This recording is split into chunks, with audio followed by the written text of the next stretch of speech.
आज की इस वीडियो में हम बात करने वाले हैं स्मॉल इंटेस्टाइन के क्लिनिकल एंड अप्लाइड एस्पेक्ट्स के बारे में। दोस्तों शुरू करते हैं सबसे पहले टाइफॉइड एंड ट्यूबरकुलर अल्सर से। ये क्या है, ये हम देखना चाह रहे हैं कि टाइफॉइड और ट्यूबरकुलोसिस दो अलग अलग बीमारियों में स्मॉल इंटेस्टाइन में अल्सर्स का किस तरह से डिफरेंट रूप हमें देखने को मिलता है। दोस्तों हम बात करेंगे सबसे पहले टाइफॉइड से। इसके भी पहले हमें एक इंट्रोडक्शन याद होना चाहिए जनरल सी बात की Peyer's patches are present at anti mesenteric border of small intestine. जहाँ पे मिजेंट्री अटैच होती है उसके जस्ट अपोजिट वाली बॉर्डर पे पेयर्स पेचेज जो है वो हमने पढ़े थे, लिम्फेटिक टिश्यूज हैं उसका एग्रीगेशन है तो वो प्रेजेंट होते हैं। अब दोस्तों टाइफॉइड अगर किसी पेशेंट को हो रहा है, टाइफॉइड में क्या होता है कि जो ये अल्सर्स हैं यानी कि जो पेयर्स पेचेज हैं, क्योंकि कोई भी बीमारी होगी तो लिम्फ नोड्स आर अफेक्टेड, ये हमें पता है। अब पेयर्स पेचेज अफेक्ट होंगे तो ये अल्सर बना लेंगे और इस अल्सर्स का एक पेक्यूलर फीचर ये है कि ये अल्सर ओवल शेप्ड का होता है और वर्टिकली ओरिएंटेड होता है। वर्टिकली ओरिएंटेड होने का मतलब यहाँ पे ये है कि इसकी जो लॉन्ग एक्सिस होगी इस अल्सर की वो length of the small intestine से करस्पॉन्ड। जबकि दोस्तों टीबी में यानी कि ट्यूबरकुलोसिस में ये जो अल्सर्स होते हैं ये सर्कुलरली या राउंडेड होते हैं। तो दोस्तों इससे क्या फर्क पड़ता है, दोस्तों जब ये वर्टिकल अल्सर होंगे तो इनके परफोरेट करने के भी चांस होते हैं, वॉल को ये परफोरेट भी कर सकते हैं। तो अगर परफोरेट कर दिया तो जो इंटेस्टाइनल कंटेंट्स है वो हमारी पेरिटोनियल कैविटी में ओपन हो सकते हैं या पेरिटोनियम में आ सकते हैं। तो दोस्तों इस चीज को प्रिवेंट करने के लिए जो टाइफॉइड के जो पेशेंट्स होते हैं इनमें अल्सर और ज़्यादा खराब ना हो जाए और ज़्यादा बिगड़ ना जाए, इसलिए उनके जो फूड है उसको एक रेस्ट्रिक्ट किया जाता है। उन्हें कहा जाता है कि वो नॉन स्पाइसी डाइट लें, क्योंकि स्पाइसी डाइट जो है वो अल्सर्स को इरिटेट करती है। तो दोस्तों ये टाइफॉइड की बात हुई। अब दोस्तों आते हैं ट्यूबरकुलोसिस पे।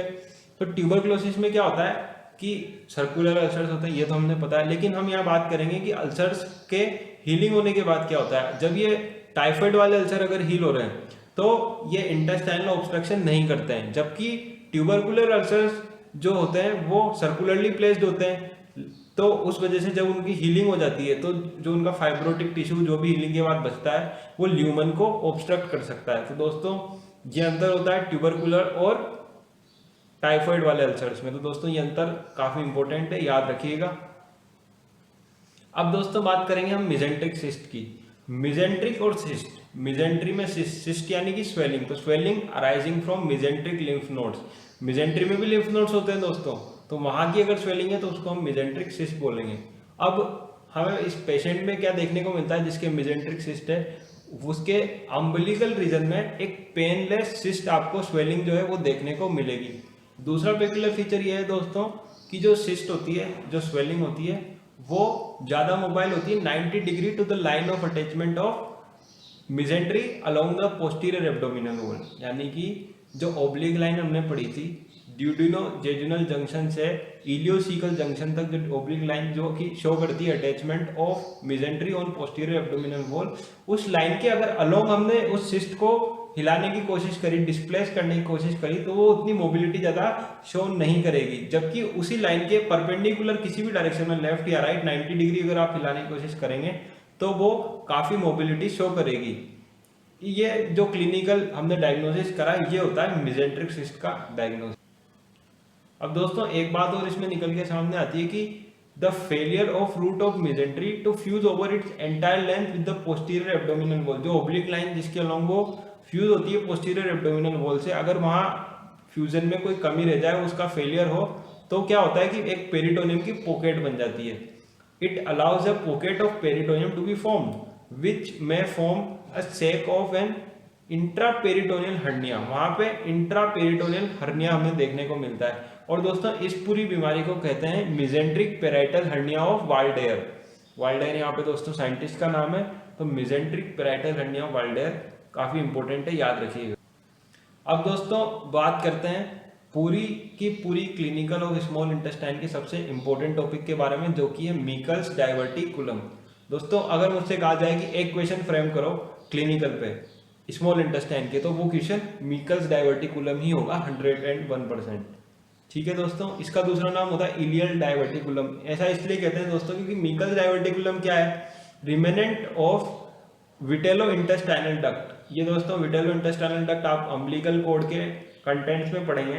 तो विटेलो इंटेस्टाइनल डक्ट अगर परसिस्टेंट है यानी कि बच रही है तो उसको हम मिकस डाइवर्टिकुलम कहते हैं। और वो जो बच रही है उसका जो स्ट्रक्चर है, उसकी वॉल का स्ट्रक्चर, उसका डायमीटर, वो सब पूरा सेम होता है इलियम के साथ, तो इसलिए इसे इलियम डाइवर्टिकुलम भी हम कहते हैं। दोस्तों डायग्राम में आप देख पा रहे होंगे, ये एक्चुअली एम्ब्रियोलॉजी का पार्ट है कि एम्ब्रियोलॉजी में हमारी जैसे जो फीटस है वो खुद तो फीडिंग करता नहीं है, मदर से उसकी फीडिंग होनी है, तो विटेलो इंटेस्टाइनल डक्ट से होती है, तो वो सीधे मिडगट से कनेक्टेड होती है। तो दोस्तों अगर ये नॉर्मली तो डिजेनरेट हो जाती है, लेकिन अगर ये परसिस्टेंट कर रही है तो ये जो राइट साइड में आप देख पा रहे हैं मिकस डाइवर्टिकुलम को बना लेती है। और ये मिकस डाइवर्टिकुलम कभी कभार अम्बिलिकस से भी फाइब्रस बैंड के थ्रू अटैच्ड मिल सकता है। दोस्तों ऐसा सिर्फ 2% पॉपुलेशन में देखने को मिलता है। अब दोस्तों डिटेल में बात करते हैं मिकस डाइवर्टिकुलम के बारे में, तो 2% में देखने को मिलता है, तो मैंने आपको बता दिया। इसकी खुद की साइज होती है 2 इंच या 5 सेंटीमीटर, ठीक है दोस्तों। और इसकी लोकेशन क्या होती है, तो लोकेशन हम इसे किसी रेफरेंस पॉइंट से सेट करके बताते हैं, तो वो रेफरेंस पॉइंट होता है इलियोसिकल जंक्शन, जो कि इसके बाद में आने वाला है, मिडगट के बाद, मिडगट और हैंडगट के बीच में होता है इलियोसिकल जंक्शन। तो उससे 2 फीट प्रोक्सिमल, 2 फीट यानी कि around 60 centimetre proximal to ileocaecal junction. और दोस्तों ये मेन में ज्यादा कॉमन होता है, 2 times more common in mens than females. Okay दोस्तों, और स्ट्रक्चर डायमीटर इसका सिमिलर होता है इलियम के साथ, ये मैंने आपको बता ही दिया था नाम में। It may be form attach to umbilicus, ये भी बता ही दिया, फाइब्रस बैंड के थ्रू। और एक खास बात और याद रखिएगा दोस्तों, इट में contain ectopic gastric mucosa and pancreatic tissue.